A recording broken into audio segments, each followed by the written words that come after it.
Добар ден, господине Драшковиќ.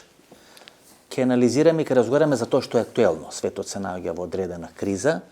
Февруари, некаде 20-21 февруари, Владимир Путин директно обраќање до руската јавност и кажува две работи. Првата работа сите ја анализираме. Украина е грешка, украинската нација е лажна, таа грешка треба да се поправи. И вториот дел кој може би е уште поопасен. Ленин и Сталин не биле во право, што е формирале украинската држава и украинската нација, што ке рече индиректно повикува на ревизија на политиката на Ленин и на Сталин. И ако е Путин КГБ, и ако Ленин и Сталин нели се луѓе кои застанале за формирање на КГБ, НКВД претходно и така натаму, тоа значи дека освен што се случува КГБизација на руската политика, туку еден дел на таа КГБ структура сака да направи ревизија на минатото на КГБ структурата која водеше Русија и Советскиот сојуз. Svojom izjavom da je Ukrajina greška i da su Ukrajinci kao nacija greška koju će on da ispravi. Putin je bukvalno citirao Adolfa Hitlera iz 1938. godine, kada je uoči Anšlusa Austrije doslovce izjavio da je Austrija greška i da su Austrijanci greška koju će Reich da ispravi. Još jednom izjavom Putin je direktno kopirao Hitlera. Reč je o takozvanom ruskom svetu, koji će Rusija da okuplja, oslobađa, brani. Pre nego što je okupirao Sudete u Češkoj, Hitler je istupio sa izjavom da on brani germanski svet. Još, nažalost, postoji jedna podudarnost propagandna, ideološka, sa ideolozima Trećeg rajha. Oni su godinama ubeđivali nemački narod da je taj narod od Boga izuzetan, od Boga predodređen za posebnu ulogu na ovoj planeti. Pa su čak i Novi Zavjet germanizovali i pisali verziju po kojoj je Isus Hristos bio Nemac.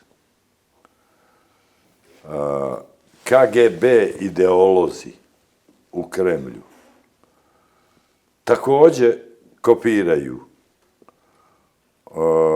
ovu nacističku ideologiju tvrdnjama doslovce da su Rusi izuzetan narod, Božiji narod, koji ima božansku ulogu odbrane ne samo pravoslavlja, nego čitavoga sveta od jeretičkog, trulog, antimoralnog sveta zapada, sveta Evrope, Amerike, Australije, Kanade, da ne nabrajam dalje.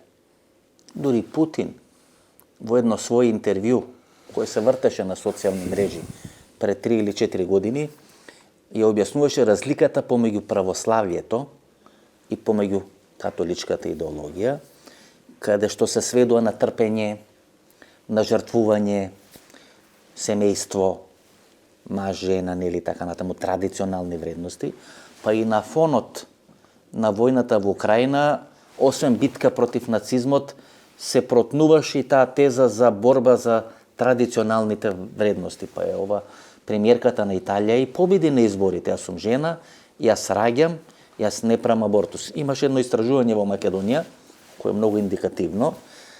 Луѓето кои се на возраст 70-80 години се многу полиберални. Значи, ова само како шлагворд го давам. Многу полиберални во однос на абортусот и на други работи, нели? Во споредба со овие млади генерации на 20, на 30 години, бидејќи се водеше една кампања во Македонија, абортусот е смрт и така натаму и така натаму. Што ќе рече дека се создаде на конзервативно друштво, општество во Русија и во сите овие сателити на рускиот свет, и тоа сега тешко може да се совлада, барем така сега стојат работите ментално. Дугин е идеологот, нели, на една од тие стратегии. Aleksandar Dugin je jedan fanatik. Ja sam imao priliku da ga sretnem u Moskvi, nisam razgovarao s njim, ali sam bio u grupi ljudi u kojoj je i on bio i čuo sam šta govori i verovao sam da je drogiran i da nije pri čistoj svesti. On je, međutim, lansirao nešto što se pokazalo kao velika istina. Da ta takozvana meka moć Rusije mora da počiva na fantastičnim lažima. I da laž ima zavodljivost duginih boja. Da su istine opasne i da istinama ništa ne možeš postići osim ugroziti sebe. Jer istine bole, mnogi ljudi kad saznaju istinu postaju depresivni, očajni, spremni na pobunu, a ako im lansiraš laži, naročito laži koje nisu proverljive, kao što je Goebbels govorio, onda dolaziš u poziciju nadmoći i zavodljivosti i zavođenja miliona ljudi, i to se pokazalo kao istina.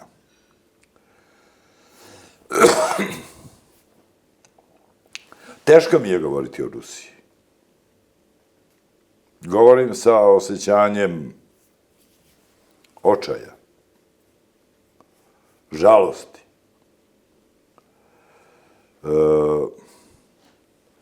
Ja sam odrastao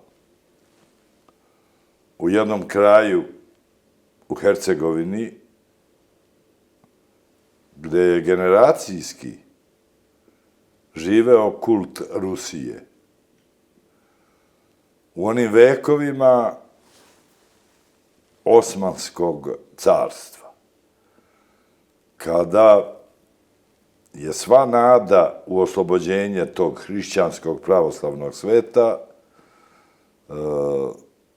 propagandom gusala, crkve bila usmerena prema pravoslavnoj Rusiji, jednom narodu istih plemenskih korena, kao što su i Srbi, i Makedonci, i Bugari, i Hrvati, i Crnogorci, da ne nabrajam dalje. Bio sam mlad novinar Tanjuga, a bila je 1973. decembar. I ja sam poslat u međuagencijsku razmenu sa TAS-om. I tamo ću provesti 20 dana. Prvi put sam video Rusiju.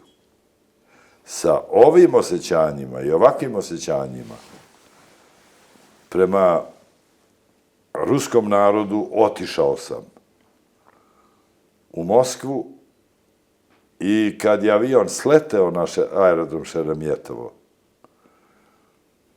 rizikovao sam da ću možda biti isključen iz partije. Ja sam bio član Saveza komunista Jugoslavije. Da ću možda biti kažnjen u Tanjugu zbog toga što sam učinio.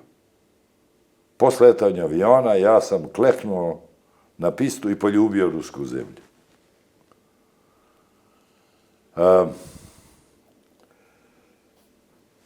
Vratio sam se iz Rusije i izlečen od Rusije.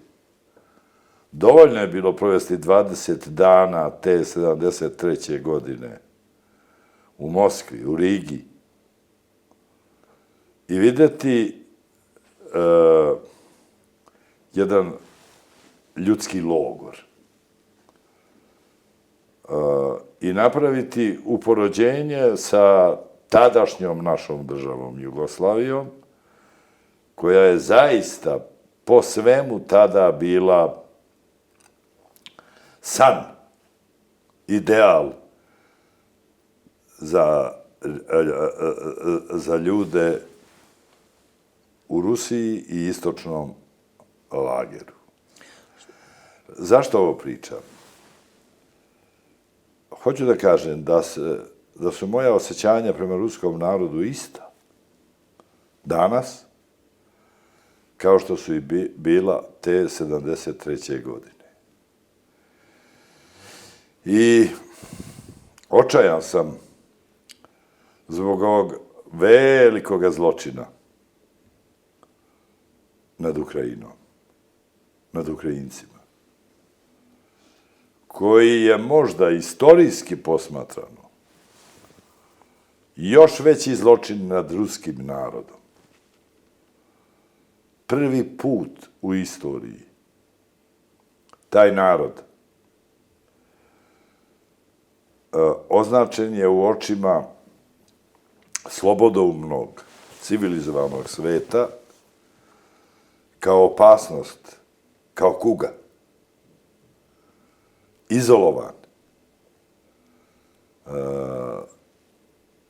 Nikada nisam mogao zamisliti da će neko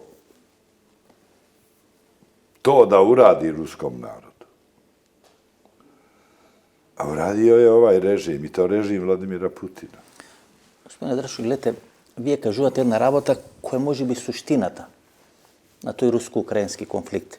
Ви биле доволни 20 дена да се излечите од таа љубов кон руската држава, не кон рускиот народ во Москва и во Рига. Овие територии кај што сега се водат војни, Мариупол, например, 46% биле украинци, 44% биле руси. Значи, руси живеат во Мариупол, некаде приближно половината, Харков, Запорожје и така натаму и така натаму. Што ќе рече дека не украинците, кои се во наводници нацисти, формирани од Ватикан, унијати и така натаму, нели, таа парадигма, нели, која се шири како шизма по медиумите, ако е трниме на страна, туку самите руси не ги дочека руските ослободители со бели цвекиња, не ги дочека со љубов, со фанфари и така натаму, туку самите руси во Украина не сакаат да живеат под режимот на Владимир Путин. И тоа е веројатно најголемиот пораз на таа КГБ структура, идеологија и персонал манифестиран преку Владимир Путин. Pa nema većeg poraza od onoga koji se vidi na grobljima, ruskim i ukrajinskim. Grobljima ubijenih u ovom ratu u Ukrajini.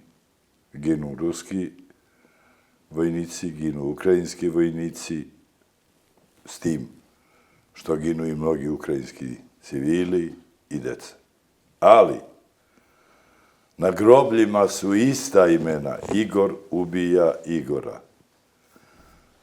Boris ubija Borisa. Taras ubija Tarasa. I pri tome tim zločinima i nad ukrajinskim i nad ruskim narodom. Elitne jedinice ruske vojske su Čečeni.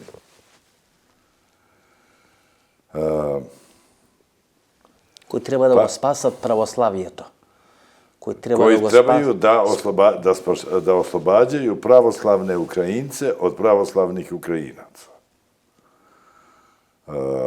Ima onaj stih Mihajla Ljermontova, Zloj Čečen подходит на берег, точит svoj кинжал. Zli Čečen prilazi obali i oštri svoj handžar, svoj nož. Ja sam u Moskvi 2001. slušao i gledao preko moskovske televizije, a tada je vođen drugi rusko-čečenski rat. Ahmeda Kadirova, oca ovoga Ramzana Kadirova, koji govori, citiram, postoje samo dve vrste Rusa. Rusi u mrtvačkim sanducima i Rusi koji će biti u mrtvačkim sanducima. E sad, sin toga Kadirova sa svojim hordama razbojničkim spašava Ukrajinu, pravoslavnu Ukrajinu od pravoslavne Rusije. Je li ovo uopšte bilo moguće zamisliti? Rusiji su se, generalno uzevši, dogodile neverovatne stvari. Ja mislim, kao pisac, ne bih se usudio da budem toliko maštovit, da idem u toliku fikciju koja je postala realnost Rusije.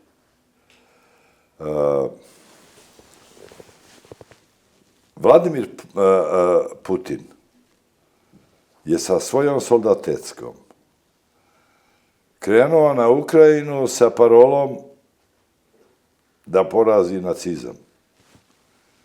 Krenuo je sa nacističkim obrazloženjem agresije i sa privatnom nekom vojskom, kopijom privatnih razbojničkih bandi ovde kada je ubijana Jugoslavija, Vagnerovci, takozvani, od kojih su gotovo svi išarani kukastim krstovima i nacističkim obeležjima. Vladimir Putin je krenuo na Ukrajinu s obrazloženjem da on ide u rat protiv Zapada i da je Zapad zapravo najveći neprijatelj Rusije. A taj Zapad, koliko ja znam, nikad nikog posle Drugog svjetskog rata nije toliko dizao u nebesa kao Vladimira Putina. Vladimir Putin je izbor Borisa Jeljcina. I kad je postao predsjednik Rusije, Zapad je sa velikom nadom da će Putin nastaviti trasom Borisa Jeljcina i da će Rusija polako biti preobražena u jednu civilizovanu demokratsku zemlju. Britanska kraljica primila ga je sa carskim počastima. Italijanski premijer Berlusconi gotovo svakoga meseca je izjavljivao da je Vladimir Putin njegov brat. Tadašnji francuski predsjednik Jacques Chirac došao je u Sankt Peterburg, ushićen, raširio ruke i rekao, uzviknuo, neka živi ujedinjena Evropa od Lisabona do Vladivostoka. Veliki de Gaulle je 61. na Crvenom trgu u Moskvi izgovorio, neka živi ujedinjena Evropa od Atlantika do Urala. Chirac je to proširio od Lisabona do Vladivostoka. Američki predsjednik Bush primio ga je sa svim počastima, ne samo u Vašingtonu, u Beloj kući, nego i na svom privatnom ranču u Teksasu. I onda pred kamerama američkim, svetskim i mikrofonima izjavio u očima Vladimira Putina prepoznao sam toplinu ruske duše. Vladimir Putin odlazi u Bundestag, drži govor u nemačkom Bundestagu. I govor počinje rečenicom: govorit ću vam na jeziku Goethea Thomasa Mana. Ceo Bundestag je na nogama i kliče Vladimiru Putinu. Tada je zavladao strah u Moskvi. Vrhovi KGB-a, takozvani siloviki KGB-a, sa koje nije mogao, ni imao vremena da ukloni ni Jeljcin, a pre toga ni Gorbačov. Uplašili su se da je to njihov kraj, a ne kraj Rusije. Jer u jednoj demokratskoj, evropskoj Rusiji KGB će morati da odgovara za svoje užasne, strašne zločine nad ruskim narodom. KGB-ovci su ubili više Rusa i ljudi u Sovjetskom savezu nego što ih je ubila Hitlerova soldateska u Drugom svjetskom ratu. U pitanju su milioni. Dakle, uplašili su se otvaranja tajnih dosija, suđenja, gubitka svoje moći. I onda su počeli da opsedaju Vladimira Putina, miljenika Zapada, koji je i sam ponikao u KGB-u, da sve te počasti koje je doživeo na Zapadu su zapravo zamka koju mu postavljaju neprijatelji. U ovim objašnjenjima prednjačio je upravo Aleksandar Dugin. Govorili su mu, Zapad želi da stvori demokratsku Rusiju sa ciljem da razbije Rusiju. Jer ako demokratija, ako Evropa dođe u Rusiju, onda će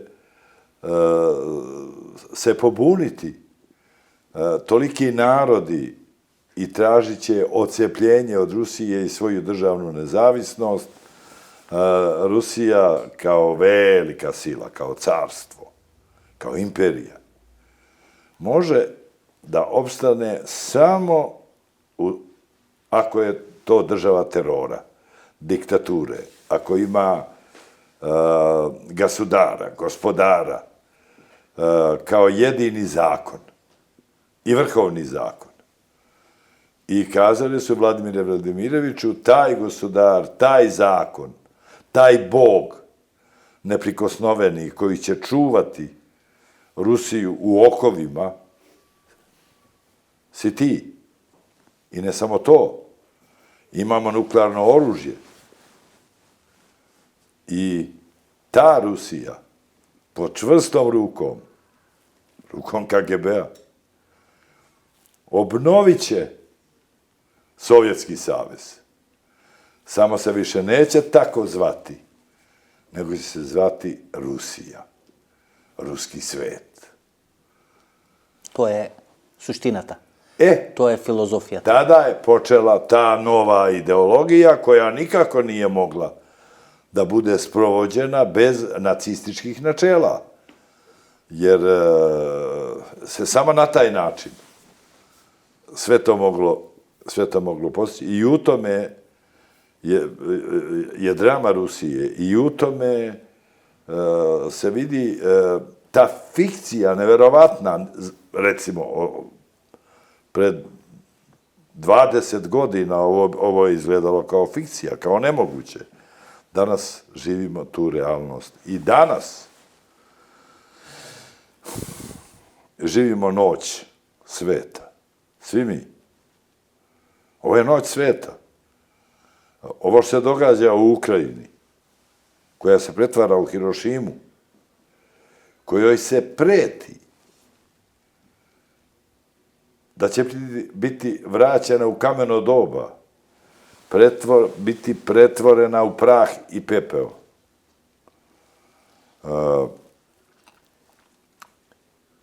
Nema odbrane. Svet je nemoćan.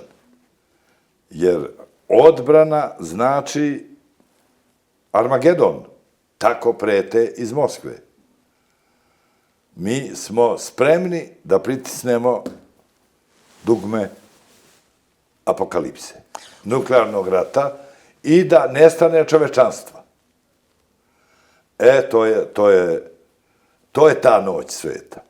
Gospodin Gršković, gledajte, imamo Severan tok 1, pa Severan tok 2, pa i Amerikanci, te Evropska unija ili golemi te evropske državi smeta deka ako im se dozvoli na Rusija, tija svoji energensi, nafta, prirodan gaz, da ga izveze od Evropa, deka to ke pridonese za demokratizacija na Rusija. Deka to ke pridonese standard od Rusija da se zgolemi, da se podobri. Rusija da stane normalna evropska država. Milite KGB, to go smeta kao seriozna zakana. Pa imamo odreden izjavi na Putin deka v Ukrajina se brani Rusija.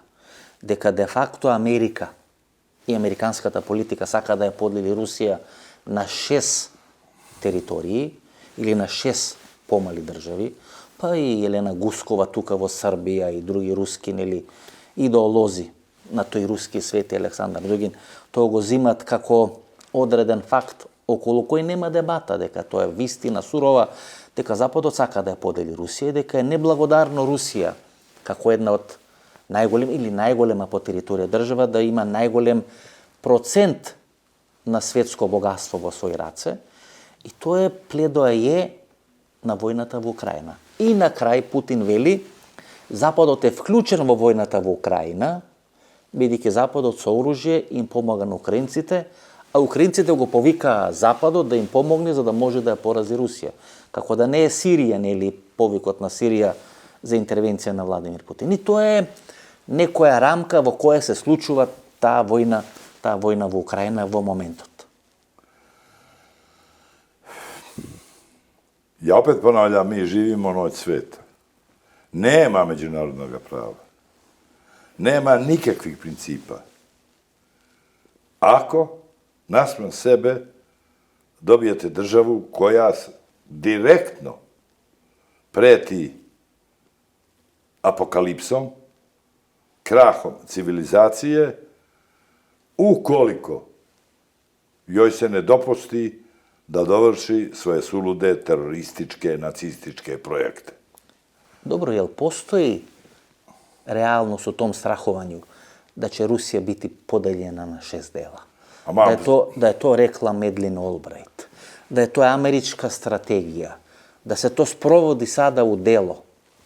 I zato je ruska intervencija u Ukrajinu opravdana, jer Rusija u Ukrajinu de facto brani svoju teritorijalnu celovitost. U opus tih neverovatnih, šokantnih istina spada i istina da Vladimir Putin je okružen i nekakvim vračevima, šamanima koji se sada pojavljuju sve češće i po srpskim televizijama. Ги гледавме вчера, завчера. Da. Koje je KGB angažovao sa obrazloženjem da su to izuzetni ljudi koji mogu da prave čuda, misaona čuda. Čak da mogu da prodiru i u misli drugih ljudi ili da navode druge ljude da učine nešto što oni normalno ne bi želeli da učine. Tako je jedan od tih šamana, koji je veoma blizak Putinu, ubedio šefa ruske države da je prodro u misao Madeleine Albright i saopštio Putinu da Madeleine Albright misli da Rusiju treba razbiti na 6 država, da Madeleine Albright misli da Rusiji treba oduzeti Sibir i da nije pravedno, nije normalno da tim najvećim svetskim resursima nafte, gasa, dijamanata, zlata raspolaže samo jedna država. I onda je Vladimir Putin poverovao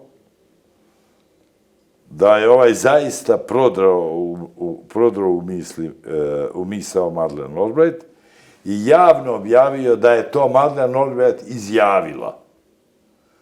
A onda su mediji, ruski, svetski, preneli to da je, kao istinu, kao izjavu Madeleine Albright. Ja sam se sa njom sretao i pitao sam je je li demantovala. Nemoguće je demantovati.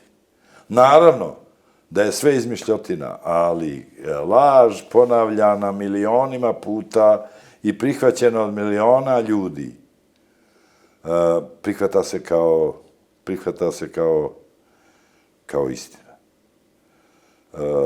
Šta će biti sa Ukrajinom, teško je reći. Ja sam pre 3 meseca napisao jedan tekst, usudio sam se da malo i ja budem kao neki šaman da gledam u budućnost. I tekst sam počeo rečenicom: Vladimir Putin će pobediti, Ukrajina će preživeti, a Putinova Rusija će biti poražena. Naime, ja i dalje mislim, nadam se, i to je moja jedina nada, u pobunu ruskog naroda. Nikakav NATO, ni heroizam Ukrajine ne mogu spasiti Ukrajinu, ni Rusiju, nego samo pobuna ruskog naroda protiv režima koji mu nanosi najveće zlo i sramotu u istoriji tog velikog naroda. Strašno je da narod Gagarina, Dostojevskog, Lava Landaua, Puškina, Tolstoja za svog heroja ima Ramzana Kadirova.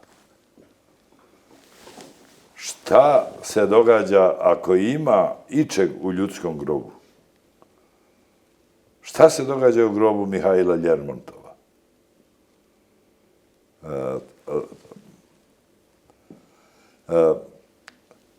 Moja nada je da će ipak, kad, za 2, za 3, za 10 godina,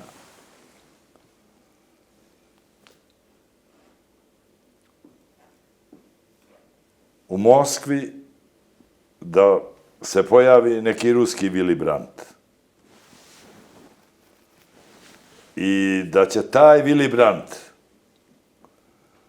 doći u Kijev na Majdanski trg, kleknuti, izvinuti se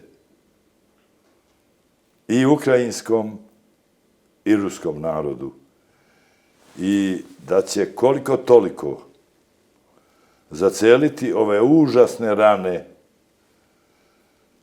između ruskog i ukrajinskog naroda koji su sve do ove invazije zapravo bili ne jedan narod, nego nekako jedna porodica. Драшко, гледате, ови работи што кажувате, ќе најдат на една таква осуда, еден таков револт, знаете, бидејќи некоја пропаганда, како вели Александар Дугин, со боите на виножито, е многу поприфатливо него било кои зборови кои говорат за одредена реалност. И тука ќе видите со милион аргументи, лаборатории 16, 18, кои се правени околу границата со Русија, за уништување на рускиот свет, за уништување на рускиот човек, за нацисти, за бандера и така натаму и така натаму. И на крај ќе ви кажа тезата Украина не влезе во НАТО, но НАТО влезе во Украина. И всушност НАТО и американците се борат со Русија до последниот украинец. И тешко е нели да парирате на таа маса на луѓе со такви тези, со такви предрасуди, со такви спинови кои ги имат нахранато преку ова руска медиумска машинерија. Што е вистината? Влезе ли НАТО во Русија да се, односно во Украина да се бори против Русија до последниот украинец? Бидејќи нели кога го слушаме рускиот министер за надворешни работи, вие сте имале прилика нели да разговарате со него, тој вели дека Западот е вмешан во војната во Украина, бидејќи им помага со оружје. И при тоа го занемарува фактот дека и Русија е вмешана во војната во Сирија, бидејќи му помага на Асад по покана на режимот на Сирија, која повика Русија да им помогне во војната нели за спасување на Сирија. Како да се одговори, како да се објасни или да се парира на таа руска пропаганда? Po međunarodnom pravu NATO bi ne samo mogao, nego bi bio dužan da na poziv predsjednika Ukrajine, vlade Ukrajine, parlamenta Ukrajine, koji su izloženi holokaustu i jednoj strašnoj agresiji, uđe i sa oružjem i sa trupama i suprotstavi se agresoru. No, taj agresor ima nuklearno oružje i može da uništi ceo svet. И е подготвен да го прави тоа. Da. Kada predsjednik Sirije, kako rekoste, zatraži od predsjednika Rusije da interveniše u Siriji, ne samo da pomogne Asadu oružjem, što sada NATO pomalo čini u Ukrajini, nego i da se vojno angažuje, da pošalje svoje trupe u Siriju. Putin stalno ponavlja da je on prihvatio to u skladu sa međunarodnim pravom, jer je pozvan od legitimno izabranog predsjednika države. Kao da Volodimir Zelenski nije legitimno izabrani predsjednik Ukrajine i kao da Ukrajina nije međunarodno priznata država. Da ironija bude veća, 1994. godine u Budimpešti je potpisan sporazum između Ruske federacije i Ukrajine, po kojemu je Ukrajina svoj veliki nuklearni arsenal, kojim je do tada raspolagala, ustupila Ruskoj federaciji. A Ruska federacija garantovala teritorijalni integritet i suverenitet Ukrajine.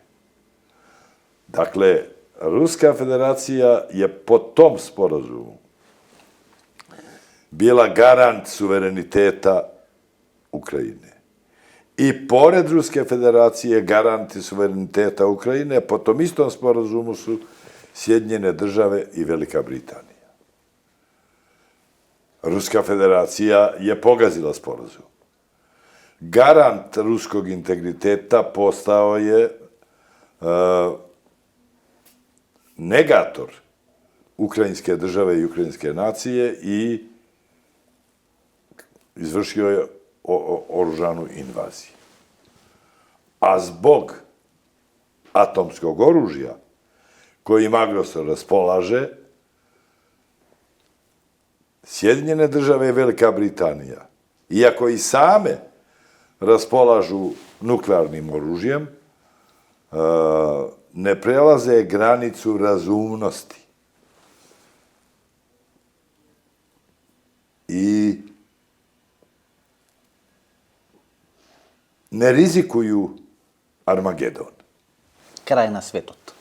Kraj sveta. To bi bilo kraj. Ta temno... Ja ne znam, Ukrajina će krvavo postradati. Ja mislim da sve dok se ne pojavi pobuna u Rusiji i dok se ne pojavi ruski Willy Brandt, da će ipak oružje začutati, da će doći do nekakvog sporazuma, ne o prekidu rata, ne o priznavanju aneksije teritorija koje je uzela Rusija, nego naprosto o privremenom prekidu, takozvanom privremenom prekidu neprijateljstva, poput privremenog prekida neprijateljstva između Severne i Južne Koreje, koje traje već koliko? 70 godina. U onom delu Ukrajine koji posle takvog jednog sporazuma se bude ostao pod ruskom kontrolom, vladaće zakon logora, BD. U ovom drugom delu Ukrajine, većinskom, valjda će biti neki Maršalov plan. Ukrajina će se obnoviti, oživeti. I to je najgoljema opasnost za Putin ili za neki nov Putin. I Koga Rusija to i druga ta strana granice ke gleda. I bit će izazov, čežnja. Da se bide na ta strana. I ovog dela Ukrajine koji će biti okupiran, kao i cele Rusije, da i oni žive kao što se živi u Ukrajini. Naravno, pri tome ja moram da kažem da je Vladimir Putin ovom intervencijom učinio još nešto. Učvrstio je ukrajinsku naciju, ukrajinsko nacionalno osjećanje.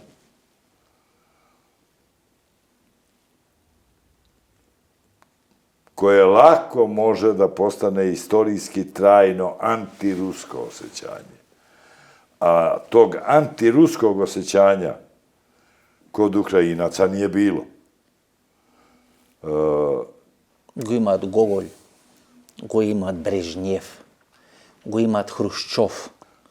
То се луѓе кои одбележеле руската историја, како што грузините го имаат... Taras Ševčenko je ujedinio Ukrajince, a Petar Veliki Ruse.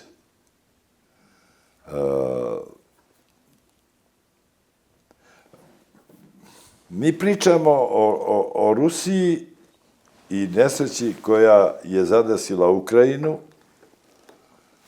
a i Rusiju.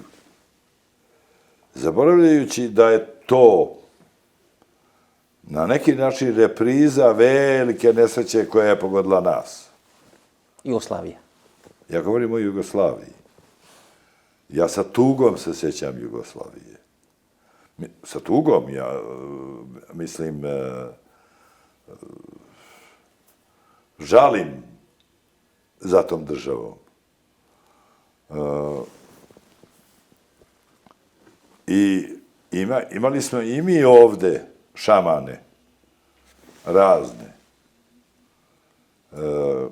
krajem 80-ih, početkom 90-ih, a i pre 80-ih, još od stvaranja Jugoslavije 18. godine, u srpskom narodu, u jednom delu njene elite,